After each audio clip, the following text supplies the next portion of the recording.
Bueno, queridos amigos, buenos días a todos. Llevo muchos días sin publicar nada, pero bueno, como comprenderéis, ya lo comenté en varias ocasiones, por temas de salud me resulta a veces complicado grabar todos los días. Bueno, nos habíamos quedado en la primera unificación de la gravedad y el electromagnetismo. Pues bien, vamos a proseguir. El éxito alcanzado por la relatividad general al describir la gravitación constituyó un aliciente para extender sus métodos al electromagnetismo. El objetivo último es unificar mediante una sola teoría los fenómenos gravitatorios y electromagnéticos, para que esto pueda estar al alcance de la mano de todos nosotros, aunque no es nada fácil. Así que continuamos dentro. Albert Einstein es el hombre a quien los libros de la historia reconocen como el padre de la relatividad, pero no fue ni mucho menos su único progenitor, como hemos dicho. Otro de sus precursores fue un físico teórico finlandés llamado Gunnar Nordström, cuya entrada en el campo de la física fue casi fortuita. Aunque empezó en la Universidad de Gotinga en 1906 interesado en aprender química con Walter Nernst, un prestigioso químico alemán que ganó el Premio Nobel de Química en 1920, su motivación se desvió cuando oyó hablar de un nuevo campo de estudio llamado relatividad. Así, a comienzos de la década de 1910, Einstein y Nordström buscaban la forma independiente de las ecuaciones de la relatividad general. El primer intento de Nordström fue un modelo para extender la gravitación newtoniana al campo de la relatividad especial. En él se consideró que la gravedad como campo escalar, en contraposición del tratamiento tensorial preferido por Einstein, no tuvo éxito. Entre otros defectos, fue incapaz de predecir fenómenos como la precesión del perihelio de mercurio. Su segunda teoría fue mucho más ambiciosa. En la relatividad de Einstein, el tiempo se consideraba una coordenada más. Pero para Nordström, que es lo que vamos a explicar ahora mismo, la formulación matemática ideada por el ruso Hermann Minkowski, autor de la teoría geométrica de los números, que une el tiempo con las tres coordenadas espaciales habituales para dar lugar al espacio-tiempo, de 4 dimensiones. En este caso, Nordström fue un paso más allá y propuso la existencia de una quinta dimensión y un concepto que puede parecer poco intuitivo, pero en cualquier caso legítimo a efectos del cálculo. Se iba a permitir la construcción de una teoría relativista sólida basada en el único campo electromagnético gravitatorio. Valdría la pena. El nuevo campo de Nordström se reduciría al electromagnetismo de Maxwell y en ausencia de la gravedad. El propio Einstein proclamó públicamente en 1913 que los únicos desarrollos relativistas dignos de tener en cuenta eran el de Nordström y el suyo propio. Qué modesto. En un momento dado pareció que el finlandés, dotado de un formalismo más sencillo y elegante, acabaría ganando esta partida. Pero para su desgracia, la teoría de Nordström falló donde ya antes fallaron otras teorías prometedoras, y fue en su verificación experimental. Su predicción para el movimiento del perihelio de mercurio fue mucho menor que la esperada y además tenía el signo opuesto. Tampoco pudo explicar adecuadamente la dilatación del tiempo. Finalmente, la desviación de la luz estelar en las cercanías del campo gravitatorio del Sol, medida experimentalmente del famoso eclipse solar de 1919, dio la victoria a la relatividad de Einstein. Para entonces Nordström había abandonado sus esfuerzos en ese campo y admitió su derrota. En 1918 declinó una plaza de profesor en la Universidad de Berlín para volver a Finlandia, que acababa de alcanzar su independencia de Rusia. En los años siguientes realizó diversos trabajos de investigación con materiales radioactivos, lo que muy probablemente causó una temprana muerte en 1923. Tenía 42 años de edad cuando falleció. Aunque fracasó en su intento de crear una teoría de relatividad general, no hay que olvidar que Gunnar Nordström estuvo a punto de conseguirlo. También es meritorio el hecho que fue el primero en atreverse a postular la existencia de dimensiones adicionales a las 4 habituales de espacio-tiempo. Muchos investigadores seguirían sus pasos en décadas sucesivas, incluidas hasta nuestros días las teorías prometedoras de unificación de fuerzas, que también prácticamente sin excepción tienen un tratamiento multidimensional, y esto seguramente fue lo que se apoyó Hugh Everett para su teoría de los multiversos. Estoy deseando llegar a esa parte de la física cuántica. Newton afirmó en una ocasión que llegó tan lejos porque había subido a los hombros de gigantes. Lo mismo puede aplicarse de Einstein. El genio alemán se apoyó en grandes matemáticos como Hermann Minkowski y Marcel Grossmann, su colaborador, para edificar su teoría de la relatividad. El nuevo universo relativista dependía de forma crítica de las matemáticas avanzadas, por lo que los mejores en esta disciplina fueron los más indicados para unificar la relatividad y el electromagnetismo. Entre ellos el alemán David Hilbert, quien fue sin discusión uno de los mejores matemáticos del siglo XX. Sus contribuciones en diversos campos de la ciencia son demasiado numerosas para anunciarlas todas siquiera, pero por poner un ejemplo, los operadores matemáticos utilizados actualmente en mecánica cuántica se definen dentro de lo que se llama el espacio de Hilbert, un espacio matemático no físico. En 1900 cumplió la famosa lista de 23 problemas de matemáticas no resueltas, algunos de los cuales, considerados míticos dentro de la comunidad matemática, siguen sin estarlo todavía. Hilbert comenzó a inclinarse por la física en 1910 y poco después se centró en los interrogantes derivados de la recién descubierta relatividad general. De hecho, publicó una derivación de las ecuaciones de esa teoría, pocos días después de que lo hiciera el propio Einstein. Pero a pesar de que en ocasiones se ha querido suscitar la polémica sobre la primicia del descubrimiento, el mismo Hilbert reconoció siempre la prioridad del genio alemán.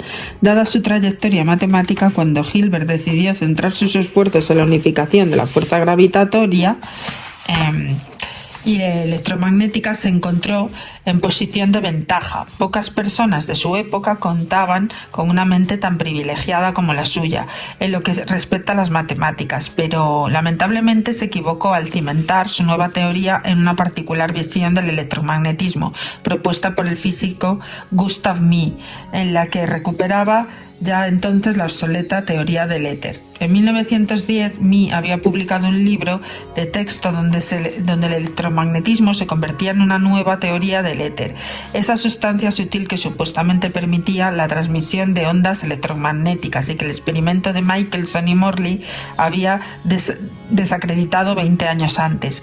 Fue considerada por Mie la clave de la comprensión del nuevo mundo según su visión. Cuando digo Mie se escribe Mie, pero se pronuncia Mie. Las partículas materiales eran como nudos en el éter, conglomerados que pueden ser explicados mediante electricidad y magnetismo. Los intentos de Mie por desarrollar un formalismo relativista similar al de Einstein tuvieron escaso éxito. Lo cierto es que Mie nunca estuvo cerca de lograr el objetivo de unificación de fuerzas electromagnéticas y gravitatorias. Sin embargo, al comienzo su teoría parecía muy prometedora. Su visión de una materia constituida por grumos de éter parecía sugerir un camino hacia la unificación entre masa y electromagnetismo que buscaba Hilbert. Ni siquiera el prodigioso talento de Hilbert logró resolver las dificultades que encerraba esta teoría, como hoy sabemos, condenada al fracaso.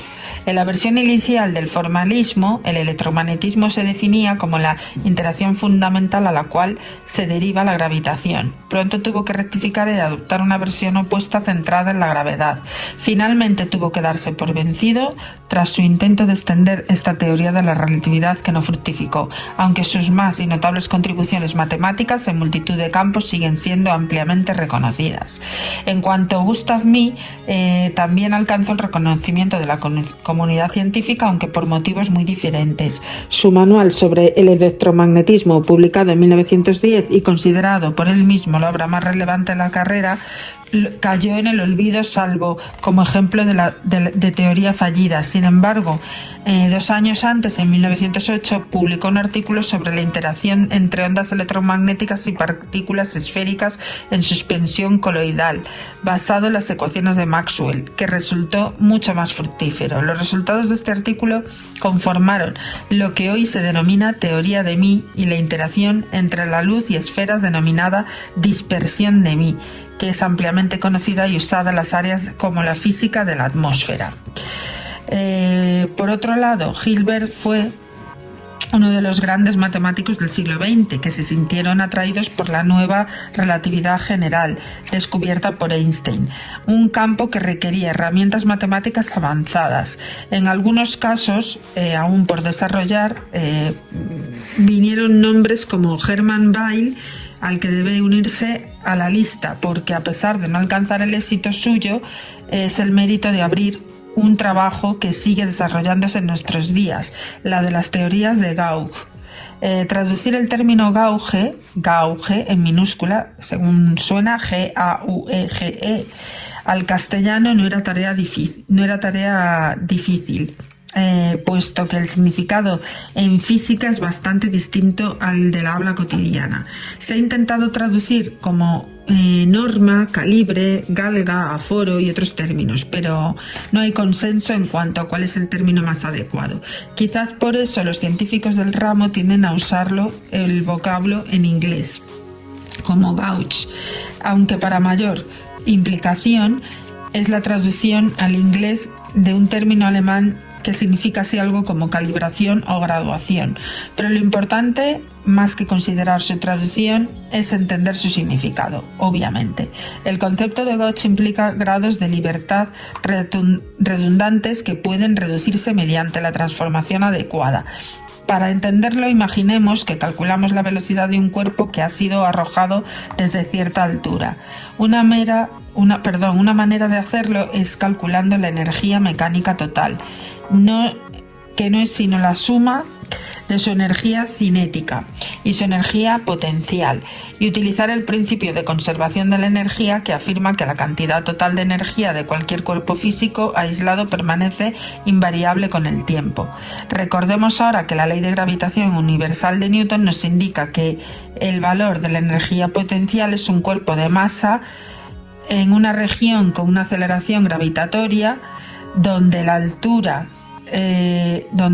hay la altura del cuerpo, pero la altura en relación a qué punto.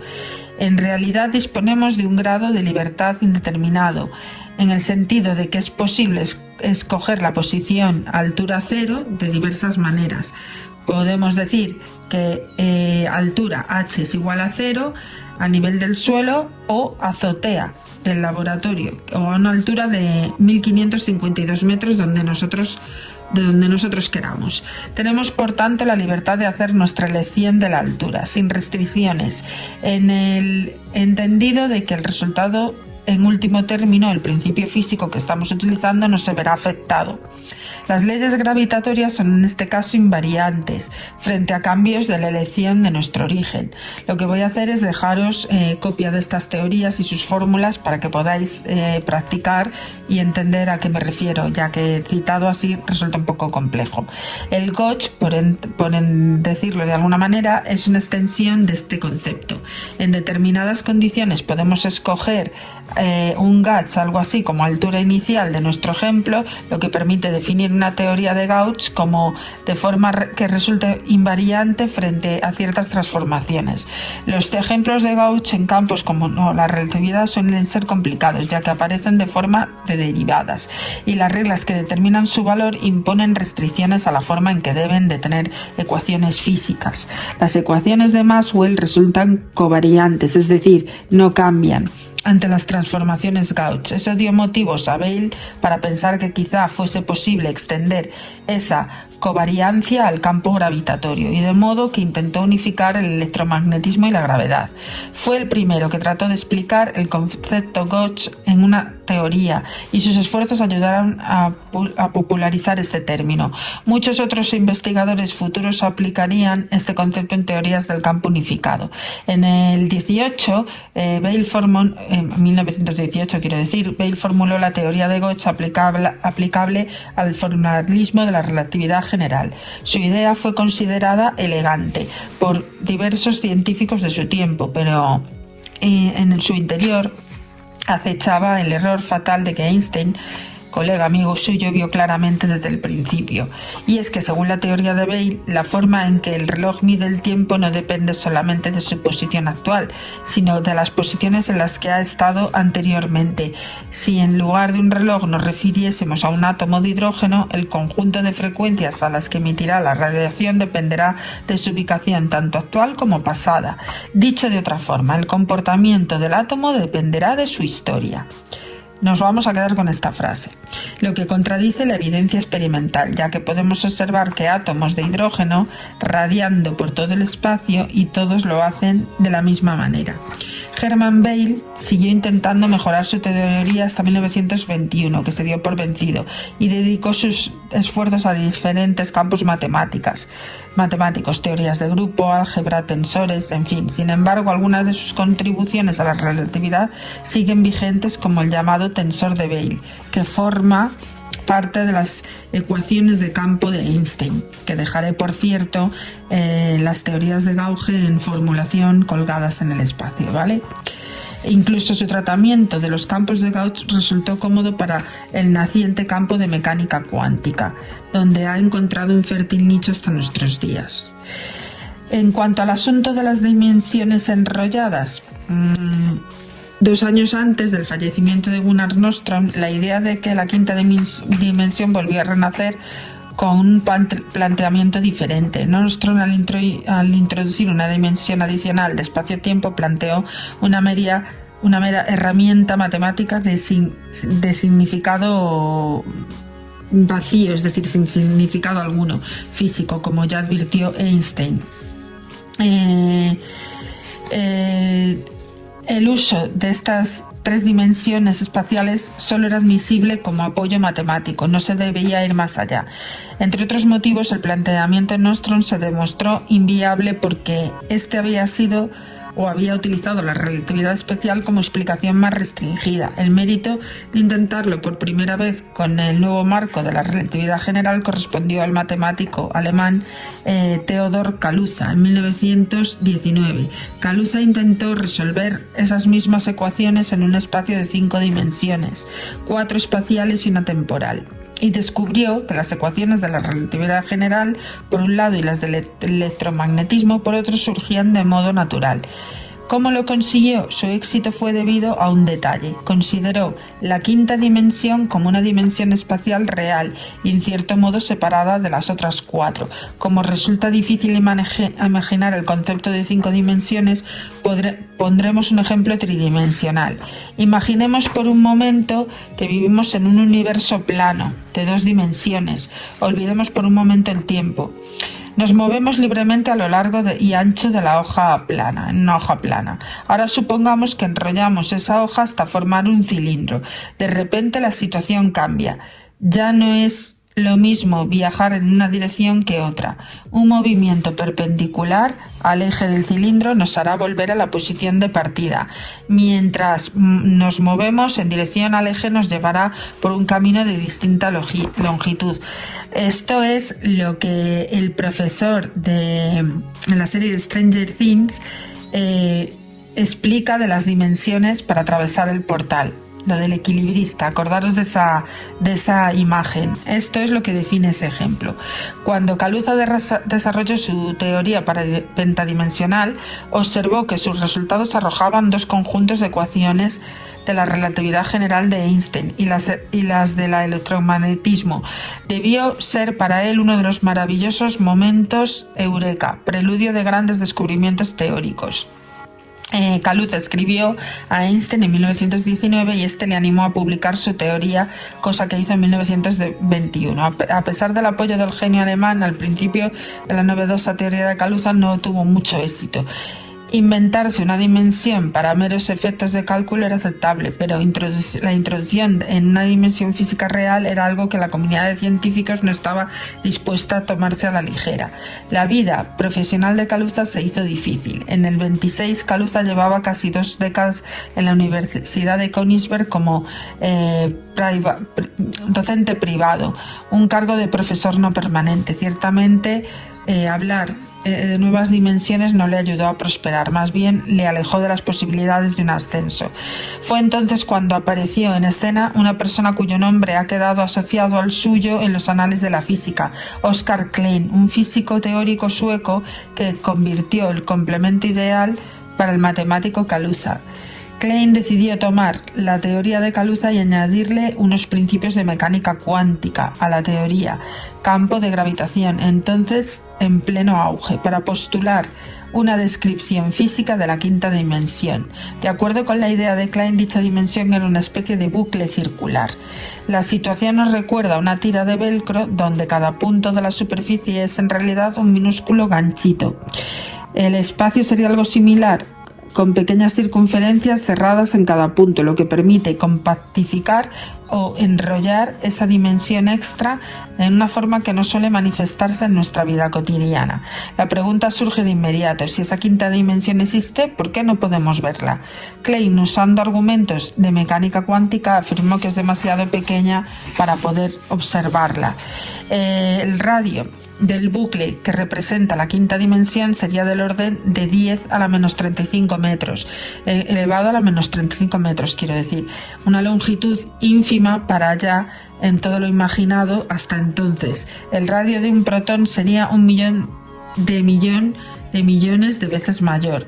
Ciertamente la nueva dimensión es demasiado pequeña para poder verla, pero aún así la libertad extra que nos proporciona permite explicar la existencia del electromagnetismo. Aunque la teoría de Kaluza-Klein parecía una solución para la unificación de campos gravitatorios y electromagnéticos, no estaba destinada a ganarse el corazón de la mente de los científicos de la época. La teoría que les interesaba era la novedosa mecánica cuántica, cuyo formalismo matemático había sido ampliamente desarrollado y permitía evaluar cantidades con gran precisión. Así pues, el éxito de la mecánica cuántica, sumado a la dificultad de verificación experimental y los fallos de la propia teoría, ahogaron las posibilidades de la teoría de Kaluza-Klein en unas predicciones de dicha teoría derivada de la nueva dimensión espacial extra. Esta era la existencia de una partícula sin masa, sin carga y de spin cero. El spin, acordaros, es una propiedad física de las partículas subatómicas que nunca había sido observada. Otro problema vino dado por el grado de la compactación de la dimensión extra. El tamaño de ese minúsculo bucle está relacionado con el valor de carga eléctrica de las partículas, y puesto que no vemos electrones o protones con valores cambiantes de carga eléctrica, el bucle ha de tener un tamaño determinado, idéntico para todo el espacio, algo compatible con los principios de relatividad general, donde la geometría del espacio y el tiempo depende de la distribución de masa y energía. Eclipsados los acontecimientos de Klein y Kaluza, abandonaron su teoría pocos años después de postularla.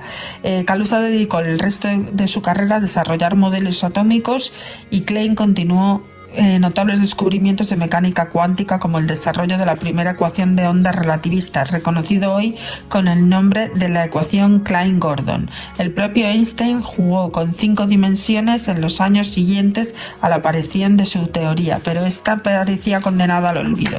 Sorprendentemente, la idea básica de incluir dimensiones espaciales extra con contenido físico y de forma compacta fue retomada medio siglo después, cuando los científicos ya no trataban con 2 fuerzas fundamentales, sino con 4. Esto condujo a la idea de introducir varias dimensiones extra, tan compactificadas que no se pueden medir, lo que les llevó hasta las teorías actuales de las 11 dimensiones. Resulta interesante ver cómo Götz y Weyl y las dimensiones compactificadas de Kaluza-Klein son ideas iniciadas a comienzos del siglo XX para unificar las fuerzas conocidas descartadas en su momento. Dominan y además el panorama de las teorías de unificación del siglo XXI. Al igual que Newton, que afirmó haber llegado tan lejos a las aportaciones de sus predecesores, el desarrollo de la física teórica pudo tener lugar gracias a los planteamientos anteriores, aun cuando algunos de ellos habían sido fallidos. Y es que indudablemente las buenas ideas no mueren, tan solo dormitan a la espera de un momento eureka. ¿Qué significa esto? Que para llegar al máximo potencial de una teoría física, primero tiene que haber muchas teorías fracasadas que luego se pueden volver a retomar a cuanto más conocimientos tengamos. Por eso nunca se debe desestabilizar a cualquier científico simplemente por arrogante, entre comillas, que pueda parecer su teoría. Bueno, en este caso, ahora nos aproximamos a definir si la relatividad y la cuántica son dos teorías compatibles. En la década de 1930, la mecánica cuántica y la relatividad general eran dos grandes teorías que explicaban el mundo de lo muy grande y lo muy pequeño. Conseguir que el mundo pudiese ser cuántico y relativista a la vez se convirtió en un tema de gran trascendencia, pero ni los relativistas de Einstein ni los cuánticos de Bohr estaban dispuestos a dar su brazo a torcer. Siempre había peleas. El nombre de Albert Einstein está indisolublemente ligado o asociado a la teoría de la relatividad, y no es de extrañar, ya que fue su principal valedor y artífice. Con todo esto, el genio de Ulm realizó aportaciones a otros campos que por sí solos constituirían un triunfo sin paliativos para cualquier científico. En particular, los trabajos de Einstein en relación a la mecánica cuántica lo convirtieron en uno de los pioneros del nuevo campo, hasta el punto de que ganó el Premio Nobel de Física por su explicación del efecto fotoeléctrico y no por el descubrimiento de la relatividad. Sin embargo, cada vez que oímos su nombre lo asociamos inmediatamente a la relatividad y no a la cuántica. Lo cierto es que sus méritos en teoría cuántica fueron eclipsados por el arrollador éxito de sus teorías de la relatividad, primero la especial y luego la general, pero también hay un factor adicional. Einstein nunca tuvo o nunca se encontró cómodo con la mecánica cuántica, aunque su nueva teoría predecía y explicaba fenómenos experimentales con una precisión asombrosa. Al maestro alemán le disgustaba profundamente su carácter probabilista y no causal, es decir, que se asociaba más bien Einstein a lo demostrable de forma newtoniana y cartesiana, es decir, que intentaba no caer en la divagación, por decirlo de alguna manera, ¿vale? Aunque fuera demostrable, él lo veía como algo cojo, por decirlo de algún modo, ¿vale? Entonces, seguimos. El maestro alemán, como hemos dicho, le disgustaba profundamente su carácter probabilista y no causal. Para entenderlo, debemos volver a la era de Newton, lo que he dicho yo antes. Sus tres leyes, la mecánica, garantizaban el conocimiento de las fuerzas que actúan sobre el cuerpo y las condiciones iniciales de la velocidad, posición en su instante inicial. Pueden calcularse todo tipo de variables cinemáticas. Cinemáticas es el movimiento, acordaros de la energía cinética. En principio podemos saber con precisión absoluta cuánto tiempo tardará un determinado cuerpo en recuperar o superar los 1000 kilómetros por hora, o en qué punto se detendrá, o qué aceleración tiene en todo momento. En cambio, uno de los principios de la mecánica cuántica estipula que podemos conocer la velocidad o la posición de un objeto con la precisión arbitrariamente alta, pero no ambas variables a la vez. ¿Os acordáis que decíamos o se da una o se da la otra, pero no las dos de forma simultánea? Expresado mediante el principio de indeterminación de Heisenberg, tan importante la precisión con que podemos conocer la posición y el movimiento lineal, viene regulada por la desigualdad, que es donde la altura es la constante de Planck. Durante un tiempo Einstein se dedicó a buscar formas de contrarrestar el principio de incertidumbre. Diseñaba experimentos imaginarios, sus famosos experimentos mentales, en los que se podía en principio medir velocidades y posiciones con precisión arbitraria, pero siempre era refutado con éxito, por lo general por el danés Niels Bohr, figura formidable en el campo de la mecánica cuántica. En la actualidad se acepta que la desigualdad de Heisenberg representa una limitación básica de la naturaleza, independientemente de lo ingeniosos que podían ser los seres humanos realizando experimentos. El carácter estadístico y azarosa de la nueva física cuántica también disgustaba a Einstein, porque en lugar de indicar la posición de una partícula, como máximo indica la probabilidad de que se encuentre en cierta región del espacio. Eso se debe a que tiene una probabilidad no cero de estar en múltiples lugares y que solo puede que cuando la miremos podremos saber dónde está y dónde se encuentra. Todo esto preocupaba profundamente a Einstein, quien tenía la convicción de que no es así como debería de funcionar la naturaleza. Finalmente, el carácter causal de la mecánica cuántica fue una fuente de quebraderos de cabeza para Einstein.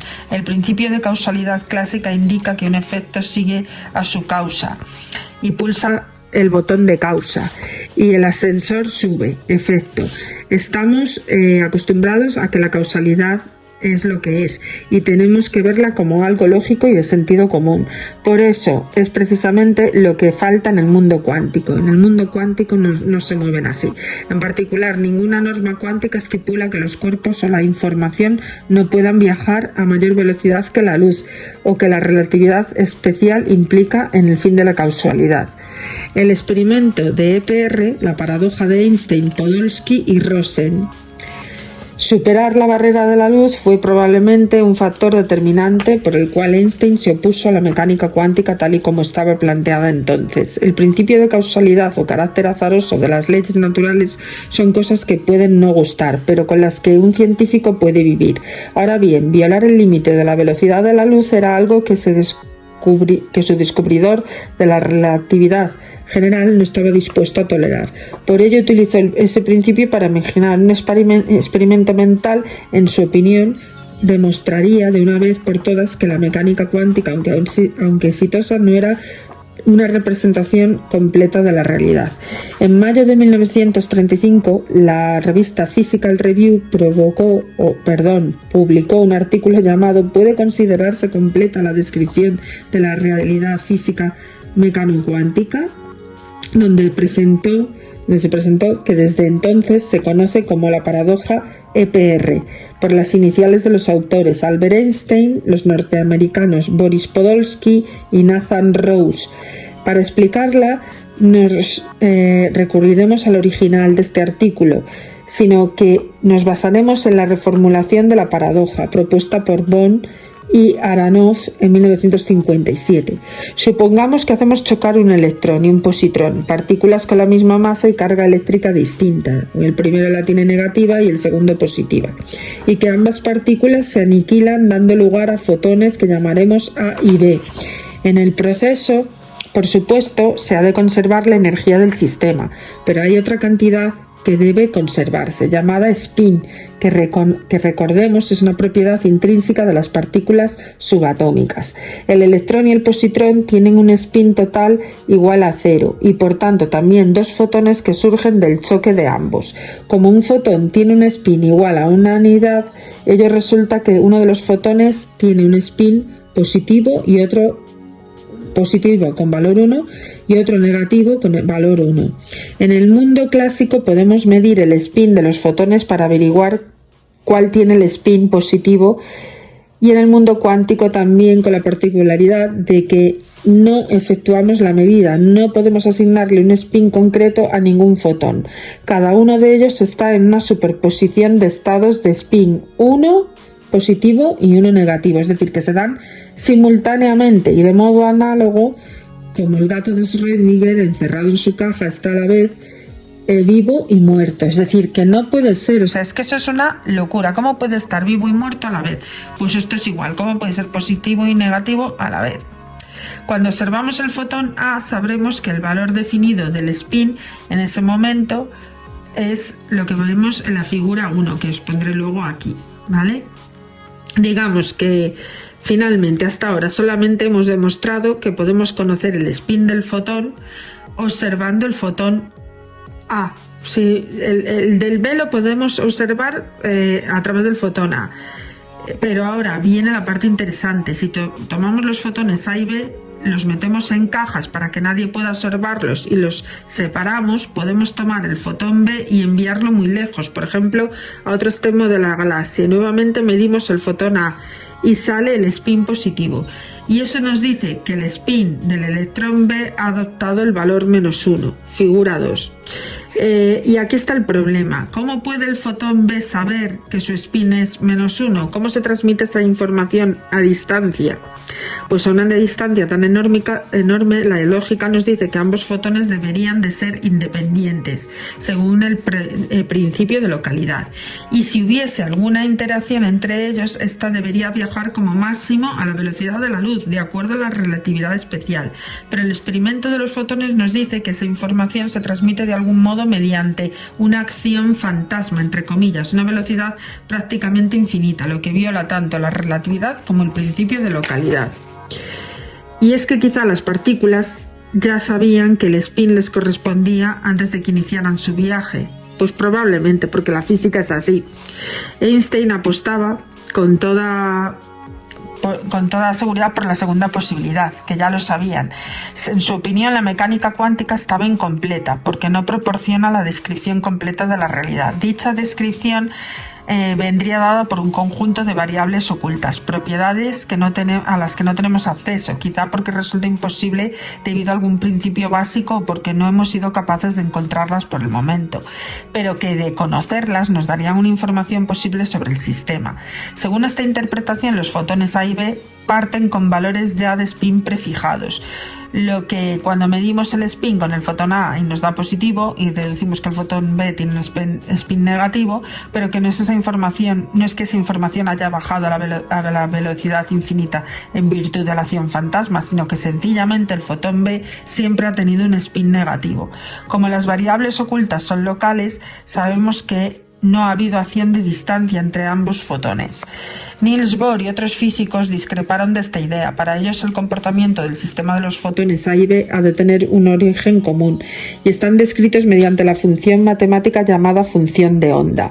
Esa función que describe la superposición de los posibles estados cuánticos tiene valores en todo punto del espacio. Incluso así, ambos fotones se encuentran en regiones opuestas de la galaxia, con la función de onda que los describe. Siguen siendo una sola. Cuando uno de los fotones es observado, la función de onda adopta un solo estado y digamos que el spin +1 para el fotón A y el spin -1 para el fotón B, y lo que hace además de modo instantáneo. El debate estaba servido. La relatividad especial, la localidad de las variables ocultas contra la completitud de la mecánica cuántica, según Bohr y Einstein, se discutió vivamente durante años, sin convencerse ni dejarse convencer. En 1964, después de la muerte de Bohr y 9 tras la de Einstein, el físico John Bell publicó un artículo donde planteaba que la forma de saber quién tenía razón era experimentando y calculando una relación llamada desigualdad de Bell, que permitía saber si las variables eran ocultas o no. Desde entonces se había llevado a cabo diversos experimentos y aunque persiste cierta polémica por la interpretación de los resultados, el consenso general es que el ganador es Niels Bohr, o mejor dicho, la mecánica cuántica. Dos partículas que han interactuado comparten la misma función de onda, lo que se conoce como partículas entrelazadas, que pueden comunicarse aparentemente más rápido que la luz.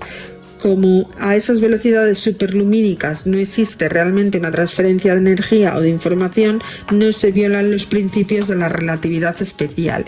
En nuestros días, este entrelazamiento cuántico es un fenómeno que está dando lugar a multitud de descubrimientos, algunos aparentemente paradójicos, como el hecho de que una partícula pueda entrelazarse con otra que aún no exista, y está abriendo campos tan novedosos como la criptografía cuántica o el teletransporte. Esto es alucinante.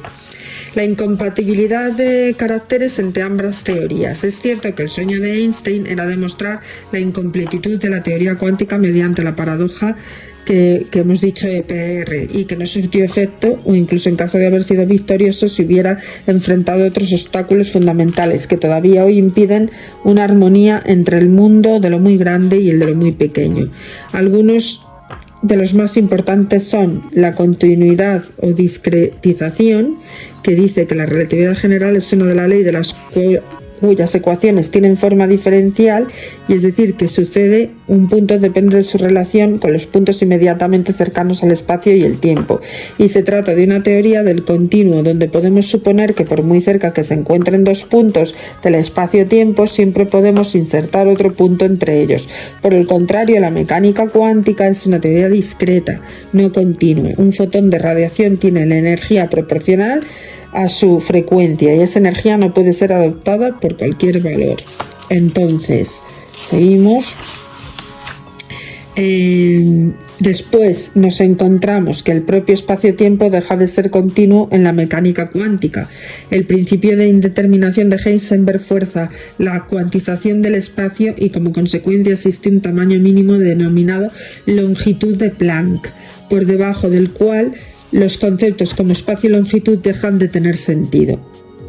La reversibilidad temporal, si observamos es una grabación de un objeto en movimiento, no podemos saber en principio si la reproducción se hace de forma habitual o a la inversa del final al comienzo. Esto indica que el movimiento es simétrico en relación al tiempo. Dicho de otra forma, si el tiempo comenzase a fluir de presente a pasado, las leyes de la dinámica clásica no se verían alteradas. La ley de reversibilidad temporal también rige los acontecimientos de la mecánica cuántica, pero no ocurre lo mismo con la relatividad general. Un ejemplo es el agujero negro, una región del espacio con una gravedad intensa que nada puede escapar a su horizonte, ni siquiera la luz. Lo opuesto no puede suceder si damos al botón de reproducción hacia atrás. Lo que se debate en la actualidad es si un agujero negro preserva o destruye la información que entra en su interior. Y luego tenemos la renormalización, las teorías cuánticas de campos que rigen los comportamientos de las partículas sometidos a interacciones débiles, fuertes y electromagnéticas arrojan en ocasiones valores infinitos a las variables estudiadas. Para evitarlo se utiliza una serie de técnicas denominadas renormalización, pero todos los intentos por aplicar las mismas técnicas al campo gravitatorio fallan. La gravedad no es renormalizable. Y después la ausencia de transmisores de gravitación. Todas las interacciones no gravitatorias se basan en la existencia de partículas que transmiten las fuerzas, los fotones para el electromagnetismo, los gluones para la interacción fuerte y los bosones vectoriales intermedios para la interacción débil. Todas esas partículas han sido detectadas y sus propiedades han sido medidas. Por eso existe una partícula de masa cero llamada gravitación, cuya interacción con la materia se cree que es prácticamente nula, motivo por el cual no puede detectarse experimentalmente. Existe la posibilidad de detectar ondas gravitacionales que estarían relacionadas con los gravitones, de modo que similar a esto, como las ondas electromagnéticas también están asociadas a fotones, pero su intensidad las hace casi imperceptibles. La primera onda gravitacional fue detectada por el observatorio LIGO en septiembre de 2015 como resultado de la fusión de dos agujeros negros. Considerando que la teoría de la relatividad y la mecánica cuántica tiene un carácter esencialmente diferente, se comprende hasta qué punto los esfuerzos de los físicos y matemáticos se han visto frustrados durante siglos en búsqueda de una teoría unificadora. En ese proceso se ha conseguido sin duda una serie de éxitos parciales de gran importancia, pero también abundan los fracasos y las vías sin salida. Entonces, mañana ya explicaremos en el siguiente capítulo el camino hacia la gravedad cuántica, ¿vale? Desde que Einstein, en las mejores mentes, ha intentado encontrar una teoría para unificar todas estas interacciones del universo. Conocer las leyes últimas del universo sigue siendo una tarea pendiente. Y con esto ya continuamos mañana. Recordaros que os agradezco vuestra paciencia a estos contenidos tan abstractos. Os dejaré parte del contenido en la caja de comentarios para que lo podáis verificar con un poquito de más calma. Y si algún concepto no os queda claro, yo siempre recomiendo que reculéis a los capítulos anteriores que he ido colgando, sobre todo del sistema solar, todo esto, porque aquí hablamos mucho y está más ejemplificado que en esta práctica teoría y se ve un poquito mejor con todo ese tipo de animaciones, porque para esto es incluso complicado disponer de animaciones para que sea más sencillo. Bueno, recordaros que me gustaría que le deis al like si os gusta el contenido, si os parece interesante, suscribiros al botoncito de suscribiros para que cuando haga un nuevo vídeo se os actualice y podáis entrar a verlo. Muchísimas gracias y que tengáis un buen día.